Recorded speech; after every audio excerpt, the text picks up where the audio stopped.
Welcome to the Paella podcast, starting rather unusually from inside the restaurant, starting for the first time inside the restaurant. So I'm sure you're all accustomed to kind of the restaurant noises that might go on in the background, and that's all part of it. But sound is a big thing today because this thing I'm wearing should hopefully give you a better sound today. People have been saying to me for a long time that I need to think about doing this better, and so Pennie here is helping me achieve that today. She brings a bit of kind of professional sound to this. She brings her experience from the BBC. You might recognise her from her BBC days. You certainly might recognise the sound of her. She's done The Kitchen Cafe, Brainwaves on BBC. I don't know, how did that work? What channels did they go out on? Well, it doesn't really work like that anymore, does it? It's all on BBC Sounds. But Kitchen Cafe back in the day was on predominantly BBC Radio Scotland. Brainwaves started on Radio Scotland and then ended up on BBC Sounds. So there you go, pretty extensive background in sound, in radio. So very happy to have you here today. And I should have tried to persuade you to come and do this sooner, because or maybe now's the right time, because maybe now I'm actually willing to listen to what might make this better. But I've known Pennie since I was trying to work it out earlier, since I opened the restaurant, I guess. When did you open? 2003. We opened 22 years ago. Okay, I moved up in 2005. Ah, okay. So it must have been soon after I moved up that we crossed paths somehow. And I do, and there's something kind of kind of natural about this, because we do. I mean, when I was discussing topics with you, we do overlap on a few interests. Wild swimming is definitely one of them. Although you say you're doing less of that these days. Yeah. Food.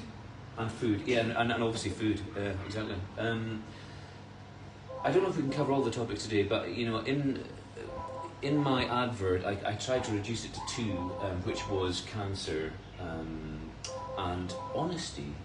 And I think those are really interesting topics. I think food naturally takes us into the conversation about cancer, but before I go there, let me start doing this, because there's a hot pan here, which might go up in flames in a second if I don't get on with it.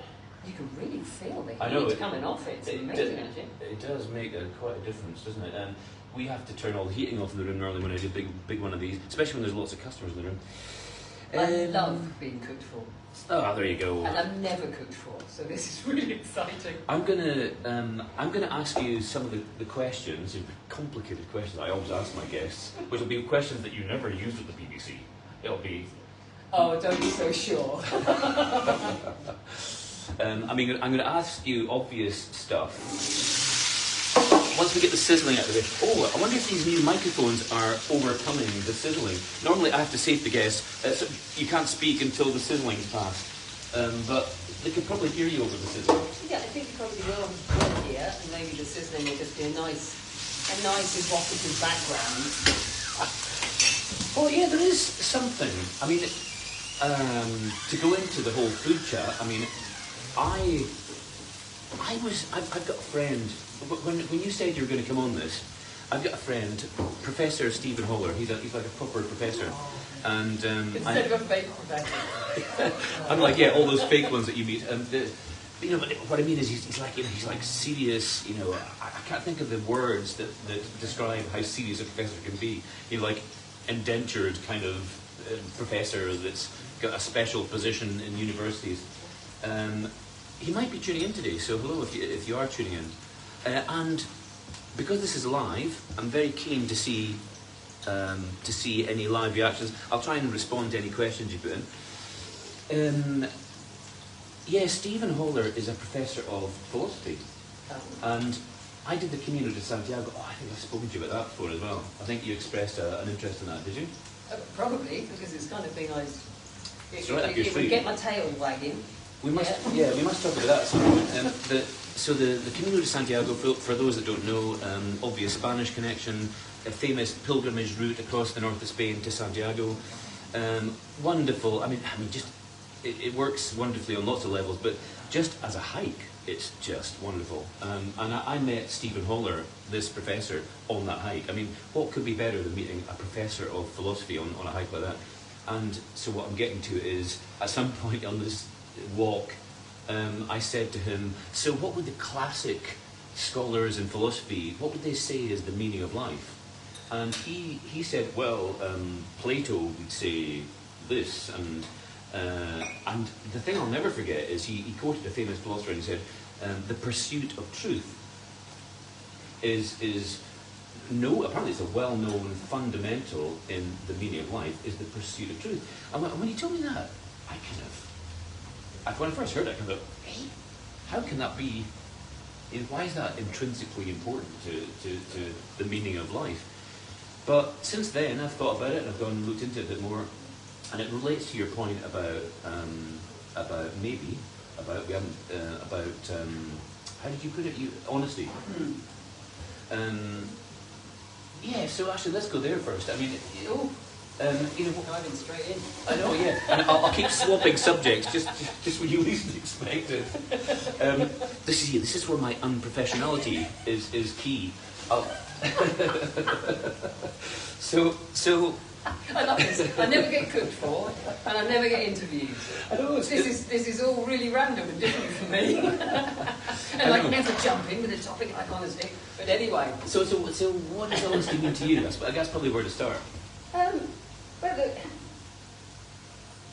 can I direct us to our other topic, and then it brings us to honesty? Yeah. That's terrible, isn't it? I'm already taking over. This is so much like me. Spoiling my sort of weird eclectic movements. Honesty matters hugely to me. I think it is. But the reason I started thinking about honesty was because I was incredibly honest in a blog and podcast I have done about my cancer experiences. And I pulled no punches, I said it all as it was. And someone said, don't you worry about being so honest. And that really struck me, and it made me sit and think, what is the value of honesty? And why do we fear the idea of being honest? And what is honest about? There's honesty in lots of different levels. There's honesty with ourselves, there's honesty with each other, there's honesty in terms of whether it's governmental, organisational honesty. It cuts in all kinds of different directions. But I think it is fundamental, and I think it's really important to question where we sit with honesty, and how we feel about being honest. And what stops us being honest? Why wouldn't I talk openly and honestly about my cancer experiences? It has to be some kind of fear, doesn't it? Yeah, absolutely, it has to be fear, and I think it's often fear of what someone else might judgment think of you. Yeah, judgment, the fear of judgment. But then when I broke that down, I thought, well, I don't know if this is a post-cancer thing. I probably had quite a lot of it before cancer, but I don't have any fear of what anyone thinks of me. I genuinely don't. I think actually that has origins way ago. I remember actually when we were doing, brings us back down to the food, when we were first in the kitchen cafe, which was developed in 2011, I think, at the BBC, and I've been asked to develop this food series, and for various boring reasons, I ended up presenting it for a while, and it was. I'd done lots of presenting before that. I'd been down at Radio 4 and around the place, but doing this kind of live food program was quite a different thing for me. And I had a panic about what people might think of me presenting the food program. I was passionate about food. I loved cooking. Talked about it endlessly, but that's still quite a leap to actually presenting something. Yeah. And my big worry was what people would think of me. Did they think I was going to pretend to be some kind of expert? How much knowledge did I need to have or share? Or you might have not looked adequately expert. Okay, yeah, all these kind of questions. And then the big boss at the BBC at the time, Jeff Szynski, said something which has been really important to me ever since. it was a casual remark, reflecting on the first couple of programmes, and he said, "I like you best when you admit you don't know something." And I thought, that's really easy. I can admit I don't know stuff all day, all day long. I'm not bothered about that. I was always a kid at school that would put their hand up and go, "I don't know what you're talking about."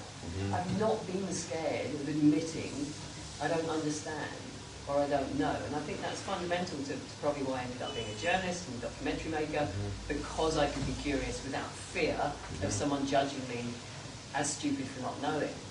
But I think that principle has then underpinned so much of my programme making, storytelling, story gathering since then. People talk about vulnerability, don't they? Which I guess it sounds like it's connected to what you just said. I mean, if you're presenting a programme and you're willing to say, "I don't know," you're also making yourself a bit vulnerable. Yeah. Yes, you are. It's all to do with that relationship. Honesty, vulnerability. Yes, it's to do with the relationship with the people around you and the position you're prepared to take. Ego comes into all this as well. I always felt that parking your ego was really important to be a decent presenter. Sure. Hard to do, but yeah. Really hard to do when you're in a business where it's ego-driven a lot of the time, and a lot of people are in it because it feeds their ego in some way. But yes, if you're prepared to be vulnerable and show people your vulnerability in whatever context, and overcome the fear of that, I fundamentally believe that you get it back in spades. And that's where there's a really interesting contract. That's where honesty matters. I give you my honesty, you will be more prepared to give your honesty back to me. And does it extend further than that? I mean, I thought maybe you were referring to that kind of yin-yang, kind of what goes around comes around, karma. Is it? Would you get a bit more cosmic about it like that? Kind of? Probably not. No? No, I don't get very cosmic about anything, don't you, to be honest. I mean, I do. Not surprised about that. I know, I do. I'm willing to explore the more cosmic. That could be my t-shirt. Duncan, come down! Come down! I'm not there! But seriously, honesty. No, I agree. It's important, and what you made me think when you said that is I instantly think, where does that come from? As I often go there when somebody expresses like a deep-seated passion like that, and think, where does that come from? I mean, does that come from your parents? Oh. Like what I mean is, let's say an obvious thing would be, was your mum and dad, are your mum and dad very religious, let's say, something like that? Oh gosh, that could get us into a whole deep well of trouble. I'm putting my psychologist hat on. Yeah, we might park at least one of my parents. They're massively religious, but I don't think that connects to my honesty shtick, if I'm honest. No, I think my honesty it's been something that has grown and evolved. Maybe I was going to say maybe we are born honest. Kids can be really brutally honest. Interesting, yeah. And then we become conscious of what other people think of us and judgment, and think about contemporary society. It's really judgy, particularly with social media and that kind of stuff. And so then I think your relationship with honesty changes over the course of time. And I think... Just flagging for stock. Rachel, could you ask the kitchen for the stock, please? Yeah. I think your relationship with honesty changes probably over the course of time. And mine took a big leap when I was diagnosed with cancer, which was 5 years ago this coming week, in fact. Right, 5 years since you got diagnosed, okay. 22nd of January 2020. And then I think my relationship with honesty took a big leap and shift. And then I only became conscious of that, or I became conscious of other people thinking that was significant when I started publishing thoughts as a blog and then a podcast and getting a response. And when I was really searingly honest, that got the biggest response. And quite often people bring their stories to me, not connected to cancer, connected to all kinds of stuff, but because I put honesty out there, I got it back. And I started to believe that honesty was a currency. I'm curious about that connection between you being diagnosed and honesty. You know, like, why does one feel the need to be more honest because you've just had a big health scare? I think the honesty starts with probably trying to understand from a very personal level what's going on. I'm a questioner. Not everyone does this, but I need to question, I need to understand, and I like to work out what's going on in my head. So that honesty to begin with was honesty, self-honesty. It wasn't to do with being honest with anyone else. It wasn't to do with putting that honesty out there. Mm-hmm. What happened was I was diagnosed with cancer, breast cancer, and at the time my daughter was only 11. And you know, for anyone who's been through experience of cancer themselves, they'll know you don't get instant answers. You want instant answers, but you don't know for quite a long time. It's a journey of scans and results and more scans, and you don't know what the prognosis is going to be, what your treatment's going to be require. And so my daughter was young, she was 11. I didn't want to tell her about my cancer until we knew what the likely treatment path and prognosis. Unnecessarily upset him. Yeah, I do, because you can't say to her, I've got cancer, but I've no idea what that means. Yeah. So we locked that information down within the house, and yet I had all this stuff churning away, because getting a cancer diagnosis was, for me, deeply shocking, profoundly shocking. Of course. So I had to have some way of working that out and understanding how I felt about all that. So what I did... Yeah, you see, you don't get that in normal TV shows. Boiling stock next to you. No, you don't, but you're in the middle of a chat about cancer. But what I had to do is I started writing down what was going on. I confronted myself, I was honest with myself, and I wrote it down initially as a way of communicating with my now husband David, because we were in a house where we weren't talking about it, because we were trying to keep it from my daughter. But I had all this stuff boiling away that I needed to get out. So it was almost like letters, little essays of this is where I'm at, and then I'd pass them to him. Quite literally, I'd say I've written another. Literally a written down messages? Literally written down a page or two of what was going on for me. And I like that. And then I would pass it to him, whether on the computer or sometimes print it out and say, that's where I'm at. I've written another one. Mm-hmm. And it gave him the opportunity to sit and absorb my honesty. And so then it became a transaction between me and him. And it was only later on when I realised I'd written an awful lot of these. I thought I'd stop writing when I came out of hospital, but I didn't. Well, you are a writer by nature, I guess, so that's part of it, I guess. It's a good medium of communication for you. Yeah, yes, I used to write for radio. It shifted to writing more just as a means of communication in a different way. But I'd written so much, and I think it was David that said, I think maybe this needs to be out there so other people might learn from it. Indeed, and, but it felt like quite a big leap when we're coming back to honesty. You maybe can't see her, but at least you can now hear her. She's still here. I need a cushion. Raise me up. It felt like quite a big leap to move from the self-reflective honesty to I've written all this stuff. I've been really honest with my partner in life, David. Now pushing that honesty out there and making it public is a different thing altogether, because it wasn't written to be public. It was written as a transaction between me and him. Yeah. Did he kind of feel before you did that it should be public? Or? Yeah. Yeah. Yeah, he thought it would help other people. And so, yeah, But as you know, talking about writing, it's quite interesting. If you're writing something where you think that there is somebody or in public on your shoulder, listening to it, reading it, hearing it, if it's on the radio, it has to change what you write and how you write it.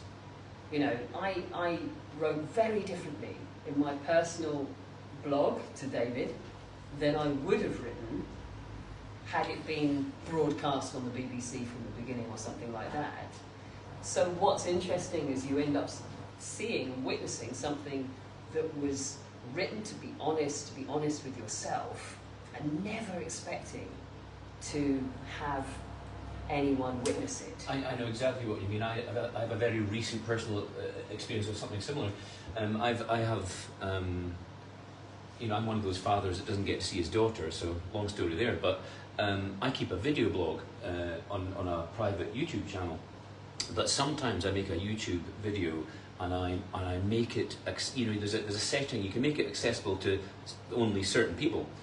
And so I had, because I'd been making videos about my Camino hike actually, and I made those videos accessible to some of my Camino friends, I'd accidentally allowed them access to my personal blog to my daughter.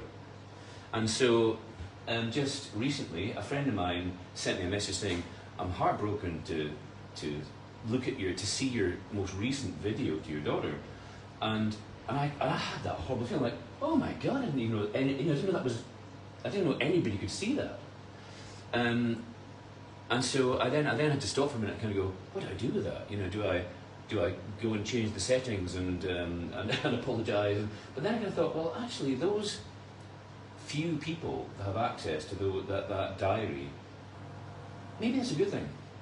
You know, here's me back to my cosmic shit. I mean, maybe,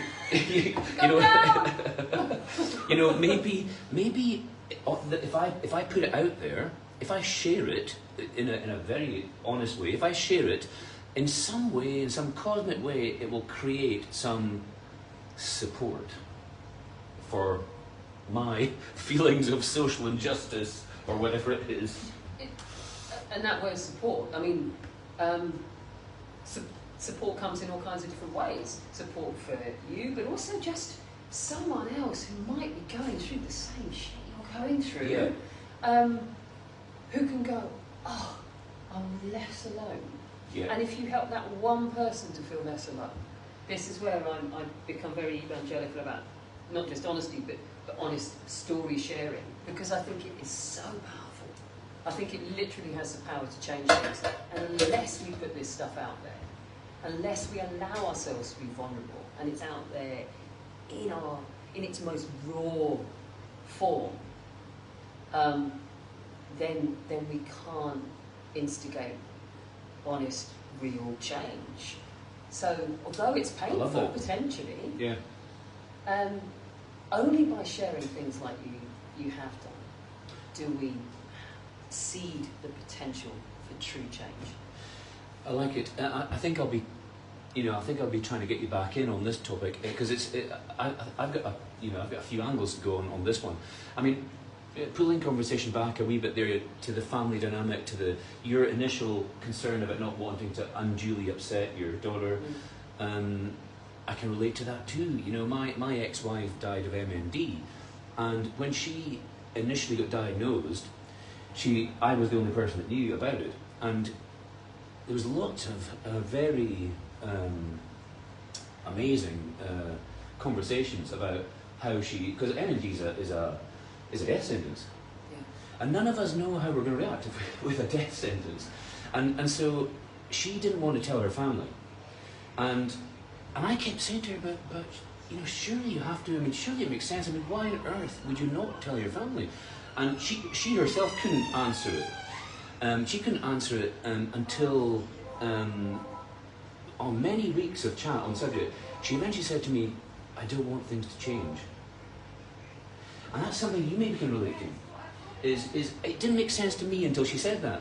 Because the minute you share a death sentence or potential death sentence with people, everything has changed forever. Everything changes. Yeah. And that's a big deal.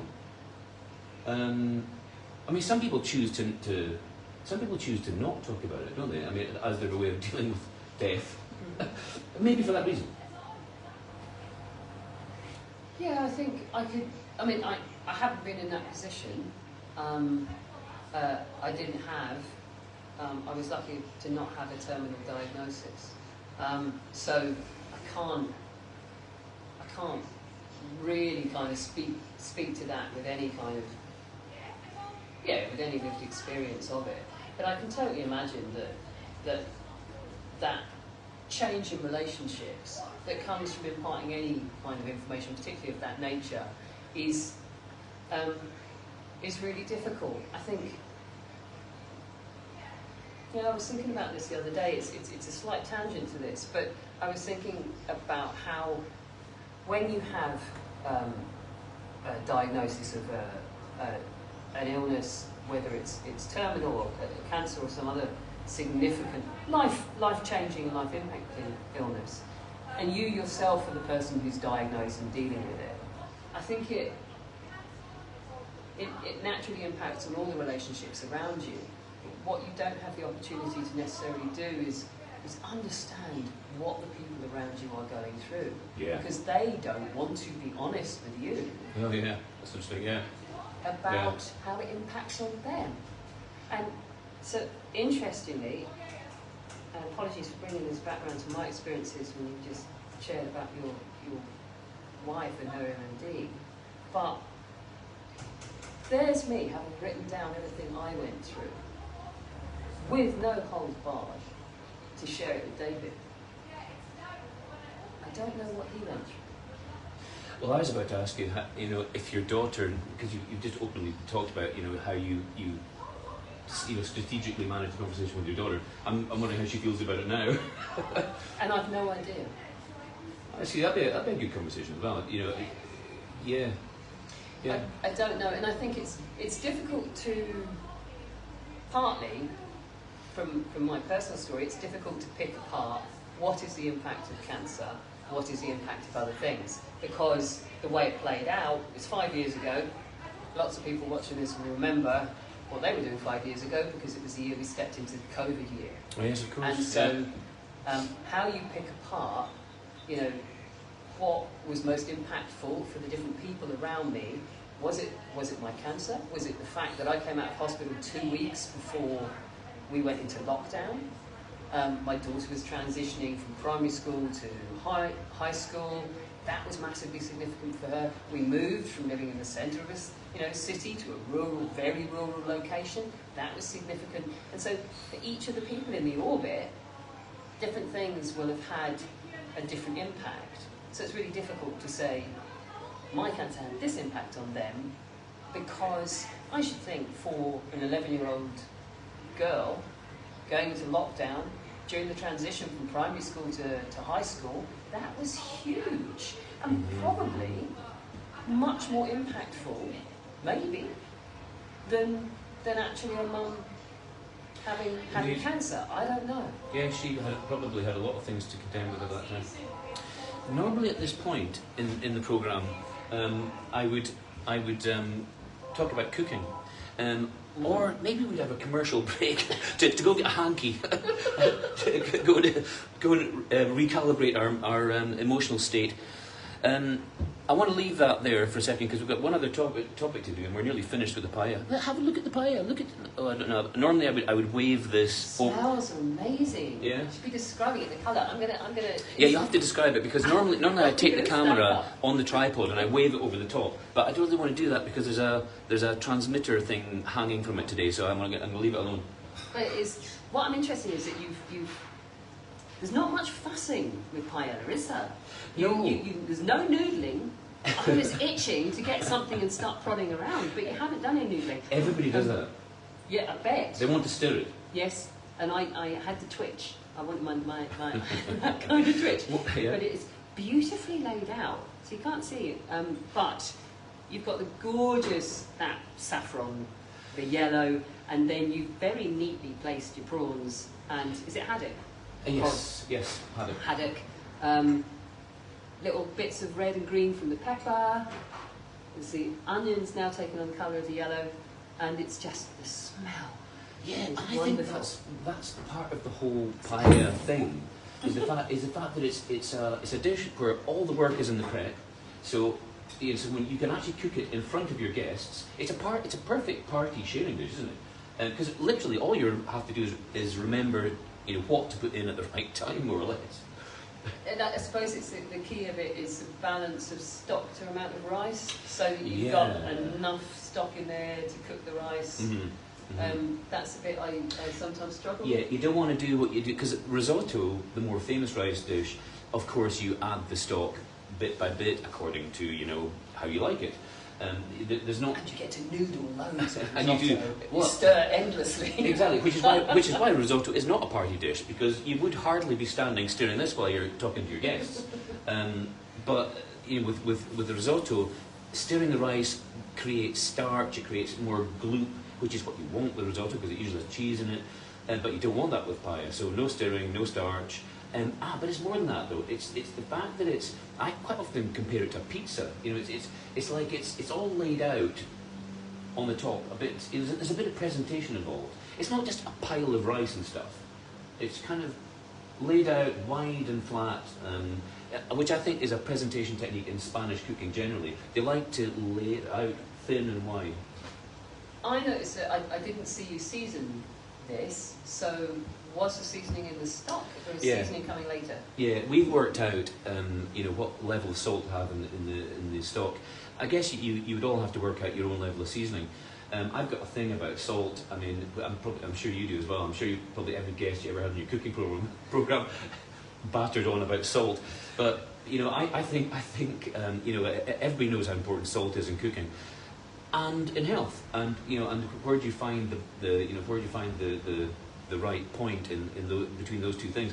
I think we have been scared about salt by the ultra-processed problem that we have in our society today. I mean, I'm a big fan of the whole ultra-processed problem and how government, in my opinion, needs to fix that.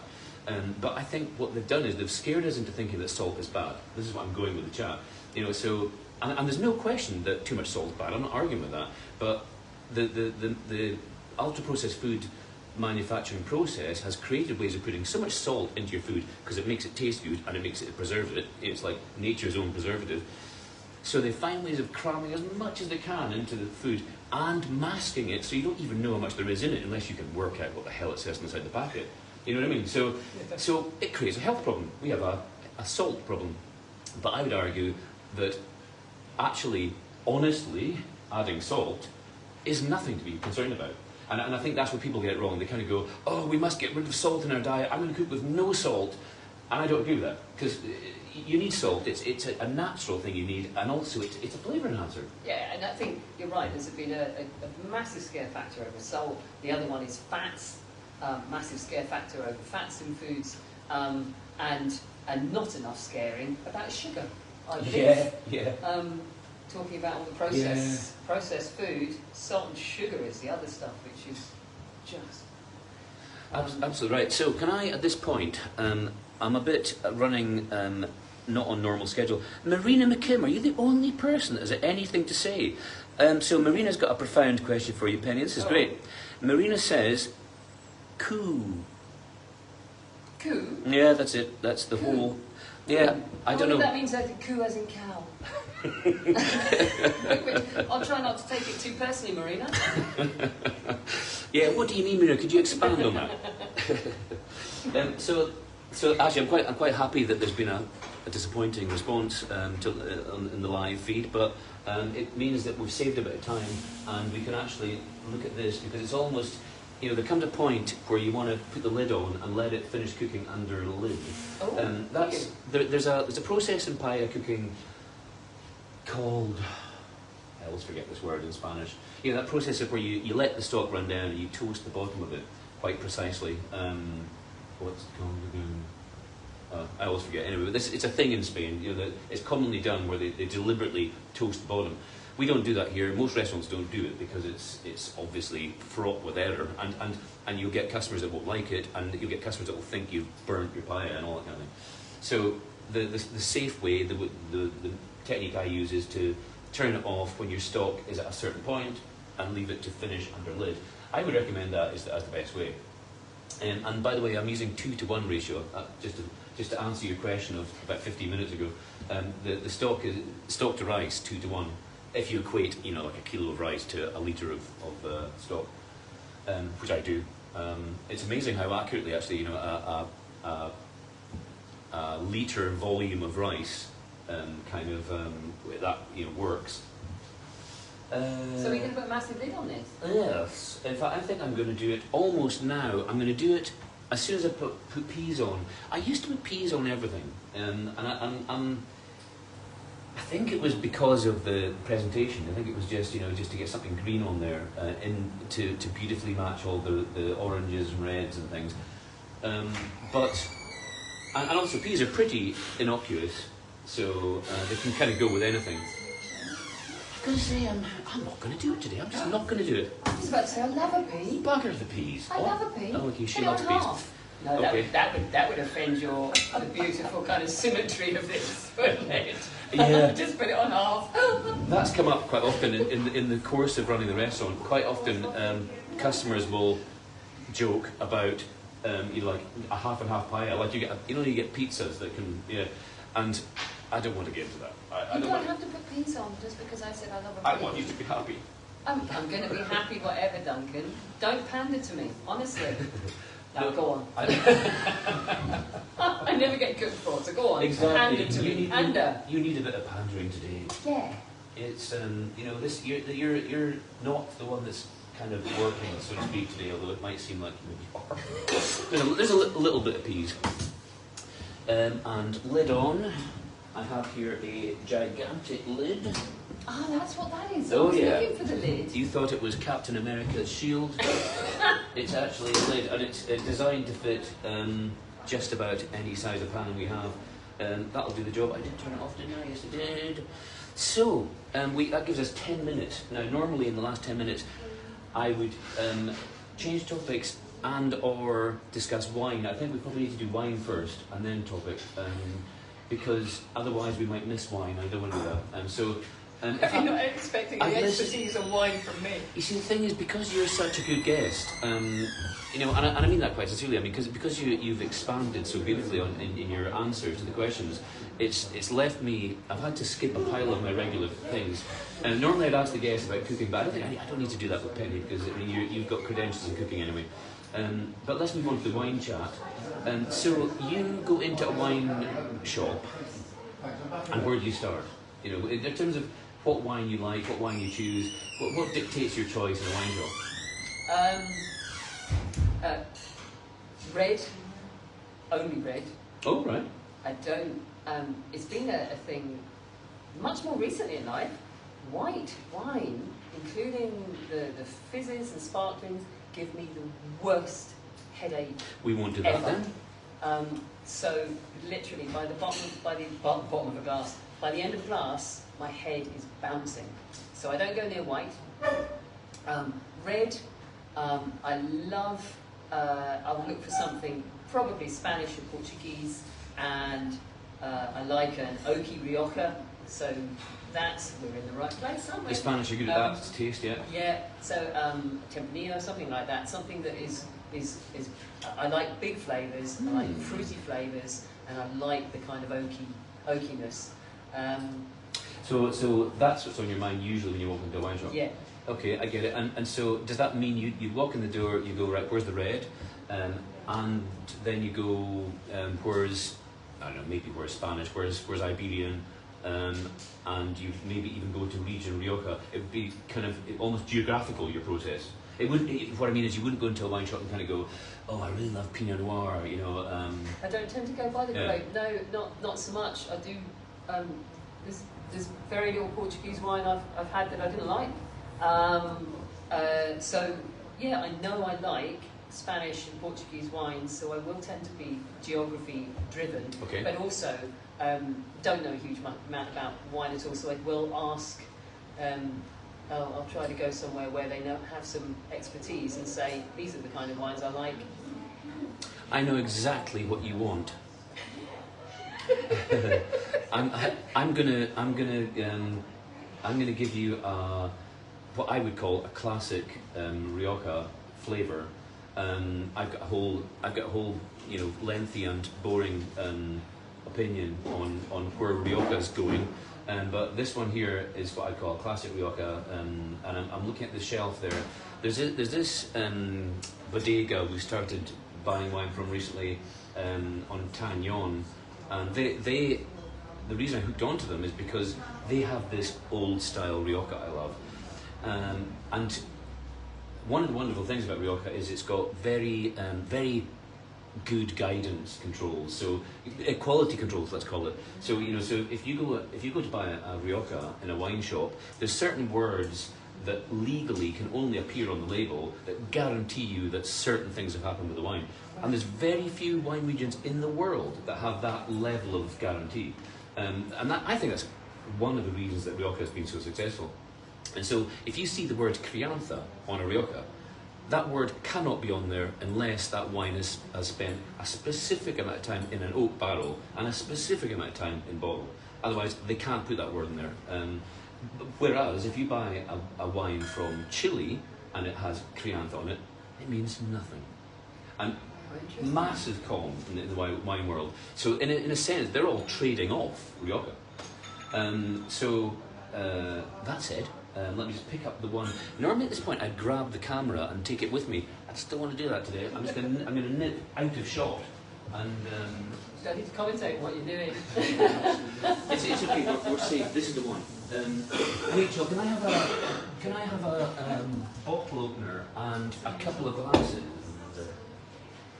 So that's interesting that suggests that my hunch for going to Spanish to region and going to Spain and reaching for Rioja, because I find them consistent. Consistent, that's it, yeah.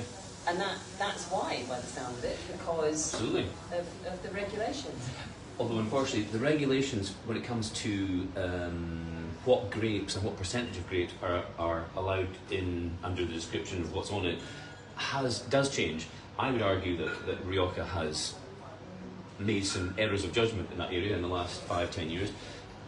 But that's just who am I? I mean, I like the classic. I like the classic Rioja, and they've gone for what they call modern Rioja, and to me, all they're really saying is we'll save money by not putting our wine in oak barrels for so long, and they're trying to I think they're just trying to save themselves money. How do you say this? Antagnon? Antagnon, yeah. So this wine is available at Woodwinters. So there's a Woodwinters in Inverness on not Cowan Street, the other one, Church Street. Church Street, yeah. And so we buy some of our retail wine there. We don't buy our wine list wine. So this wine's not on our wine list, but it's but you can drink it here. If you pay corkage, you can buy a retail one and drink it here. I would recommend you do that. I recommend you buy this wine and pay corkage. So let's see if I've got this right. This is very tense. Giving Pennie some wine. Giving Pennie, who is good on food, some wine. So what I like to do is I like to do all the anticipation observations and then eat something and then do it again. There's a nose there. It's not a massive nose, if you don't mind me saying so. But very kind of dark fruits nose. Yeah. Well, again, I like that about Rioja. I like it to have a richness about it. Modern Riojas don't always have a richness about them. Yeah, it does. And if it's a classic Crianza, it should have vanilla on the nose every time. It should have vanilla. Probably don't have an experienced enough nose to pick up the subtlety. And then it's funny, isn't it, how we analyse wine. I often talk about that as well. Isn't it curious how we, why is it we, it's like before we drink it, we want to kind of work out what it is that we like about it, or we're going to like about it, Not all of us, Duncan. Some of us just pour it and glug it down. But I'm being polite, Darn, as you know, darn, I've gone cosmic because again. of where we are. You're cosmic again. Come down.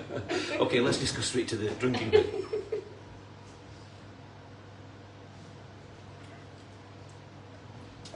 Yeah, I'm happy with that. That's the flavour I was after. That ticks my... Oh, good. Presses my buttons, ticks my boxes. That's good. I was hoping it would. It's lovely and smooth. Mm. Really smooth. Okay, so next we try the same thing with food. And maybe while we're doing it, we can find a moment to touch on... I'm looking at you. What was the other thing we had to touch on? We've got into topic honesty, one. cancer, yeah, we have talked about those. and we touched on cancer. Maybe didn't go as far into it as I was going to. But that doesn't matter. Yeah.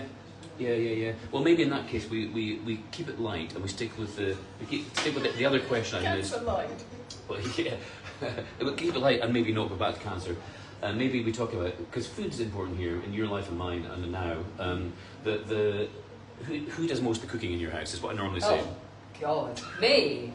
No one else. Well, actually, that's not true. My daughter cooks for herself. Oh, why is that? Is it because you don't like her? That's a whole other podcast and conversation, isn't it? Parental relationships with a teenager. No, she just, because she's a teenager, they seem to operate at completely different times of day and night. And she seems to get up at kind of and start cooking at 10 or 11 at night when I'm going to bed because I'm really old. Doesn't sound healthy. Oh, they're up half the night, but then the teenage brains are different. Yeah. And she likes what she likes, but she's a good cook. I think she roasted her first chicken age 5 or something ridiculous because she had a complete, a bit of a food nerd, A food nerd mum. Yeah. So she's grand on cooking. She cooks good stuff. But my husband, when I was taking you back to cancer for 2 seconds. When I came out of hospital, he did learn to cook one dish. Okay.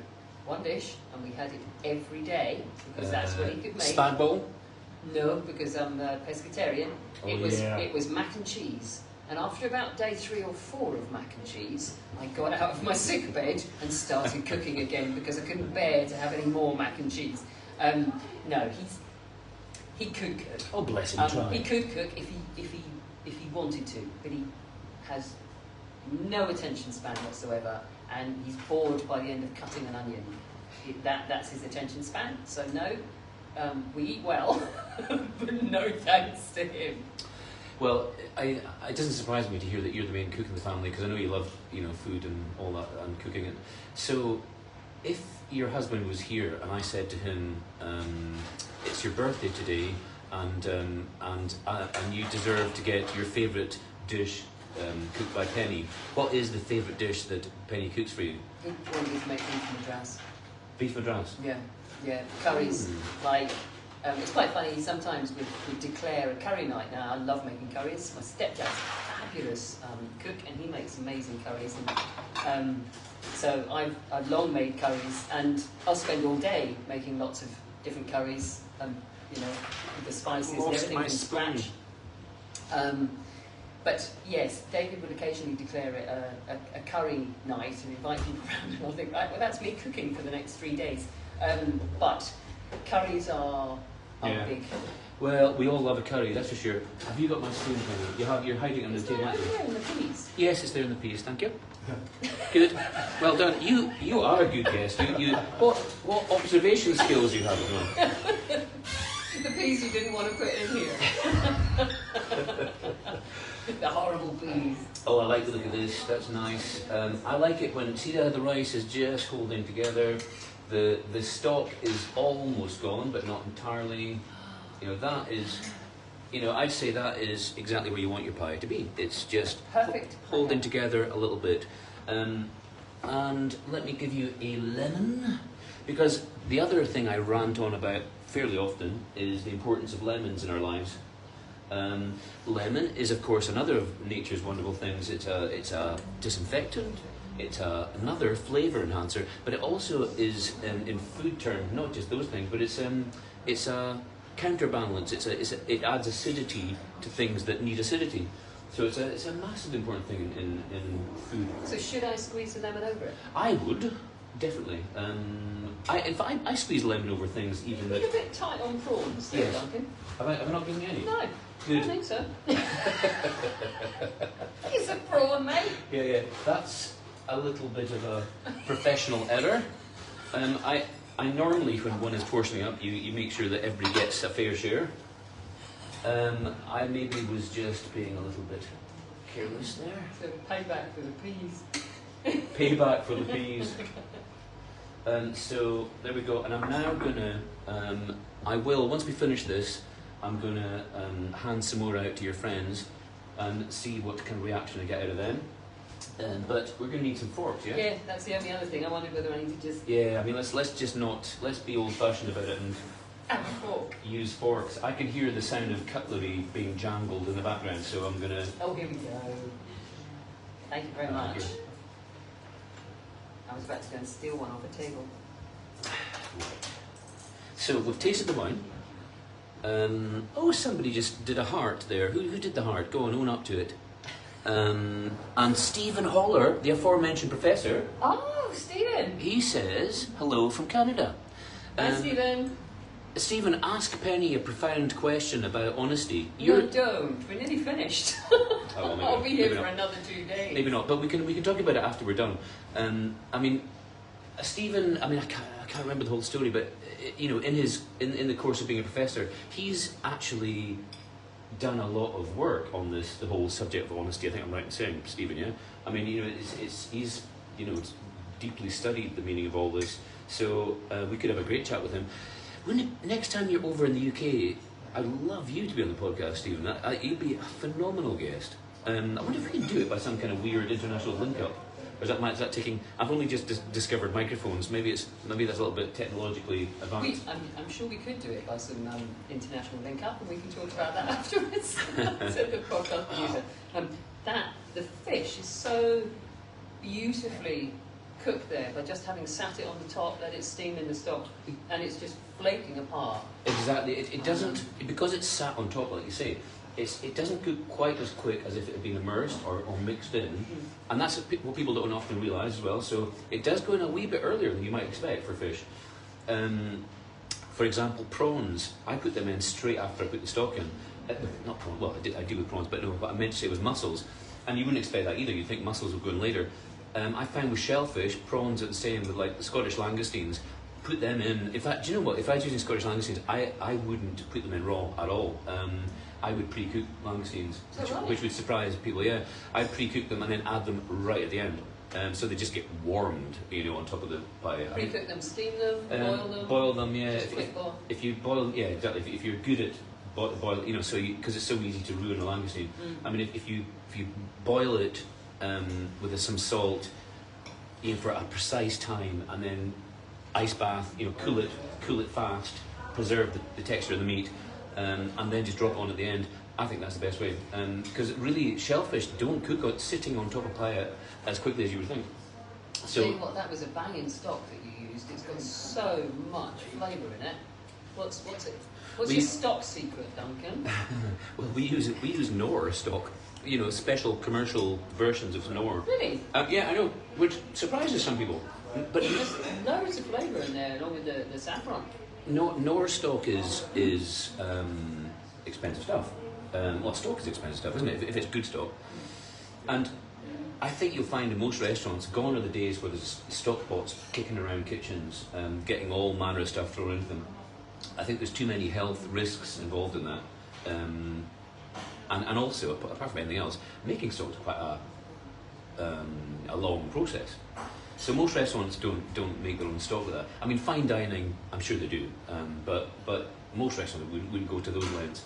We take the stock and we add the appropriate paste. In this case, it should be seafood paste to the stock, and then we add a certain amount of salt. We add high quality Spanish smoked paprika to it, and we add saffron powder to it. So that's our secret stock ingredients. Well, it is lovely flavour, and you know what? The salt balance is great. It's it's there, but it's packed with flavour. Yeah. But you're not tasting it and saying this is salty. Hopefully and not. that's always the key for me, isn't it? If you can, I know. if you think it's salty, you've obviously gone. Yeah. If you can taste the salt. Now, do I get a glug of wine again with this? Yeah. Now we have the wine, and then I mean, we see if something's changed. We see if the flavour of the wine has in some way changed. I love this game. I do wine tastings in last year quite often, and I was at a wine tasting last night, as a matter of fact, and the lady that chose the wine for the tasting last night. Hello, Caroline. I want Caroline on this as well. Caroline is, she's WSET trained. She's really good on wine, and lost my thread. See, that's what happens, to ADHD people like me. Why was I talking about wine? I don't. Well, I said, can we have a slug of wine? You said, see if the flavour changes. And then you were talking about wine pairing last night or something. Wine pairing last night. Oh yeah. So I at the wine tasting, I'd like to incorporate some new blind tasting and wine quiz type things into our wine tastings here.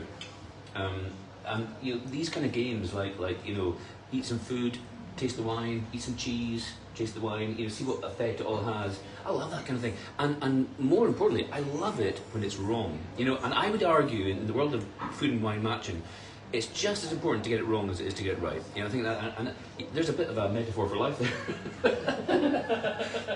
we only learn when we get it wrong. Yeah. Not when we get it right. The biggest lessons are when we are honest with ourselves about getting it wrong. Which brings us right back round, doesn't it? I think when I taste the wine, after the food, the oakiness of the wine is much more pronounced. Totally agree with you. I just swallowed it before you said that. I'm wondering if it's the oxidisation or whether it's that, or both. It's probably both. It's sat there for a while, doesn't it? So absolutely, the oakiness is coming through, isn't it? Really, really punches through, which we didn't get when we first opened it. Maybe that's a lesson to me, is not dive straight into the wine the moment I've got a cork out and let it sit for a bit. If you've got that level of self-control, I don't.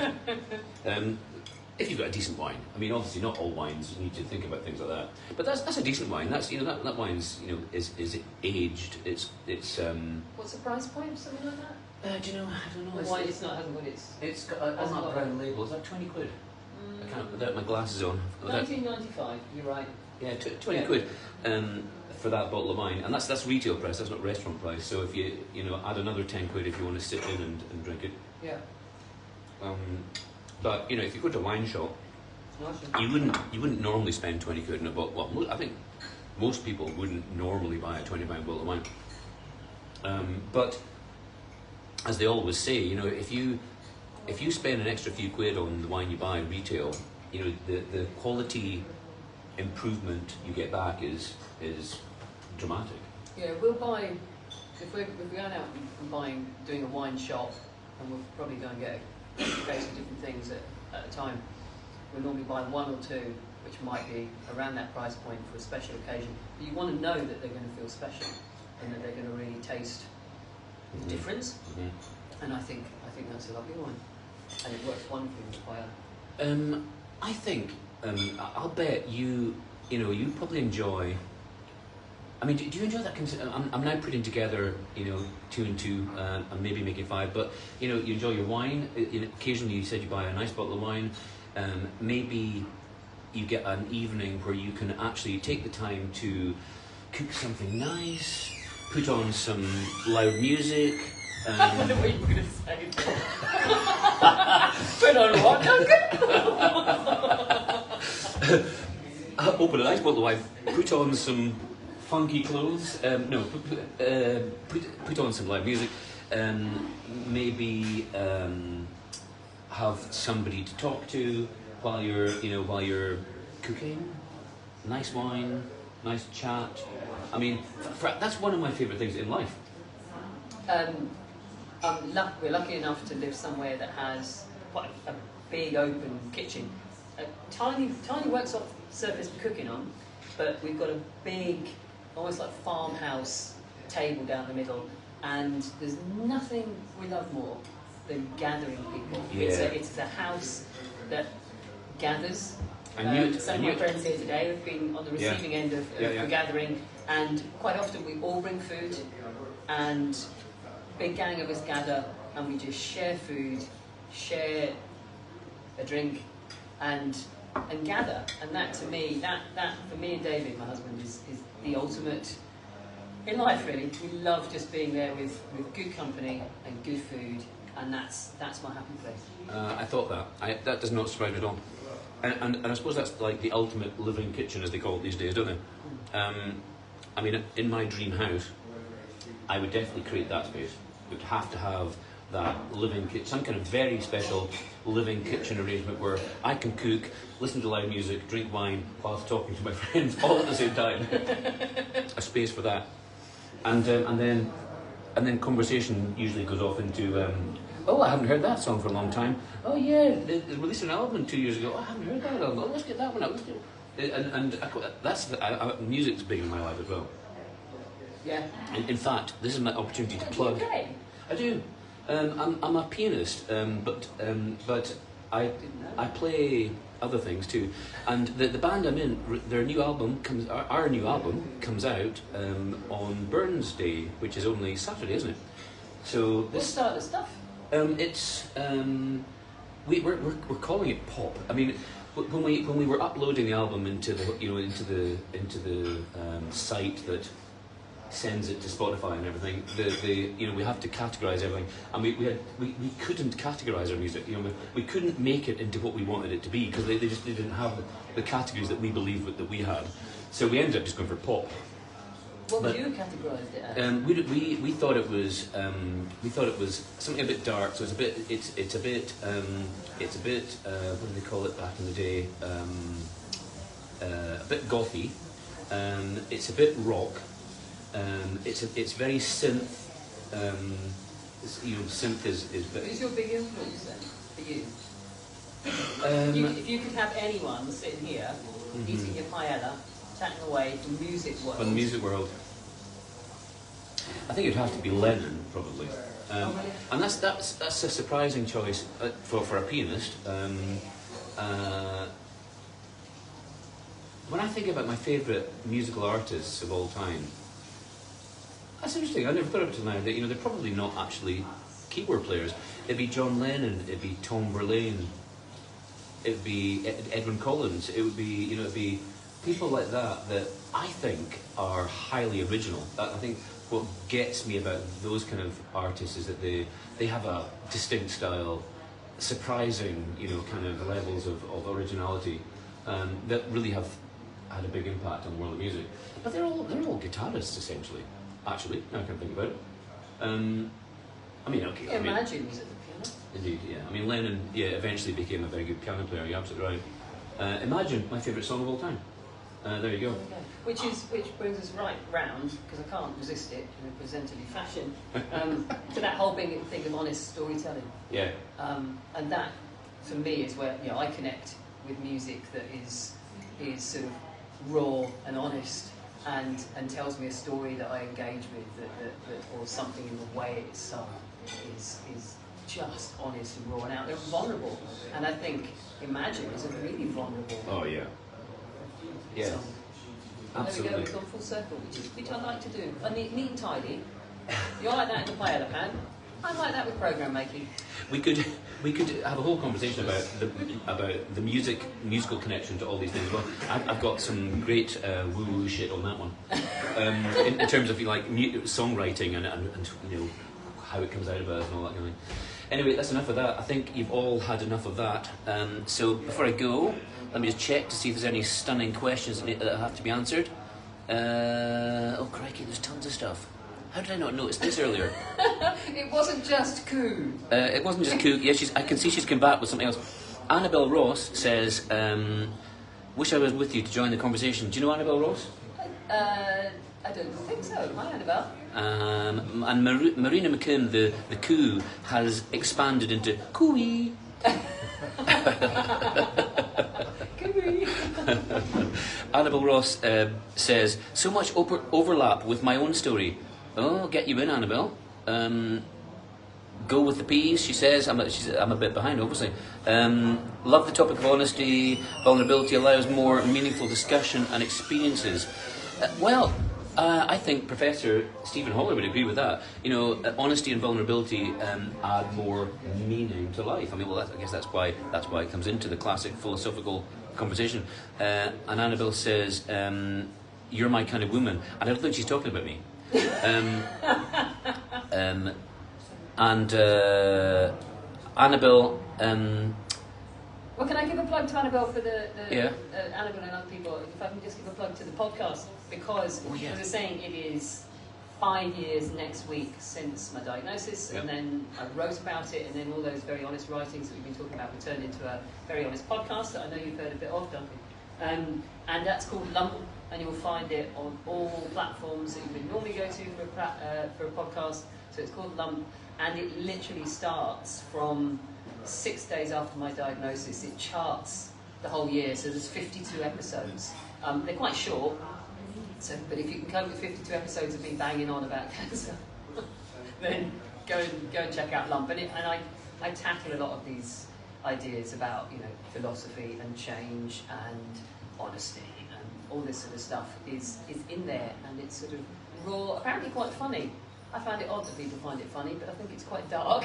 But give it a try. It does tick all the boxes you've said. You know, it's a quality piece of work, and that's the other thing as well. You know, I was very aware of that. You know, it's well written. You know, and I think that's, you know, you've conveyed something, you know, very meaningful in your writing. But you know, and that's a world apart from what we're doing here today, where it's pretty much off the cuff. I mean, I think we've been quite high quality on that today. Oh, I see. It's you know, not a world apart in quality, obviously. So Annabelle says you're her kind of woman. Stephen says hello from Canada. Oh, we got that. And he says, I missed the chat. I'll listen later. Okay, all right. Shona Gannon. Oh yeah, hi Shona. I don't need to shout. I might. Shona Gannon, hello to you. Haven't seen you before, but you must know Penny. Shona might used to love coming here and going to the comedy upstairs. Yeah. So they were regulars at that. So they're familiar with the tortilla scene. We've tried the comedy thing so many times. It's something that has to kind of look after itself, because I'm not in that scene. I love that scene, but I'm not in it, and I can't. It would be far too much hard work for me to go and find out, you know, who's available and who I should get and set up the night and be there to compare it and all sorts of stuff. I try and let them do their own. I give them the space and I try and let them, you know, do their own thing, and it works well for a while. But these kind of scenes come and go. Sadly, we still have the odd comedy night upstairs. It'd be interesting to speak to your friend Shona about that. Shona, give me some feedback about the comedy nights. Stephen Holler says, imagine sung in the Paris Olympic ceremonies. I didn't notice that. Who sang that, Stephen? In the Paris Olympic ceremonies, right at the beginning, was it? In the rain in the beginning. And that is it for today. If I was a professional, I'd tell you who's on next week, but I don't know, because I forgot to check. Are we back? We'll cover what we were supposed to talk about. I think we've loosely covered it.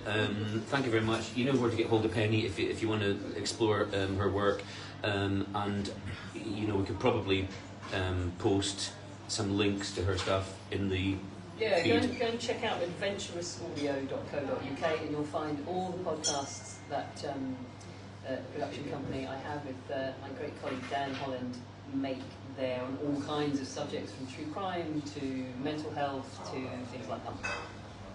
There you go. We're now going to eat this before it gets too cold. So thanks for watching, and hopefully see you next week.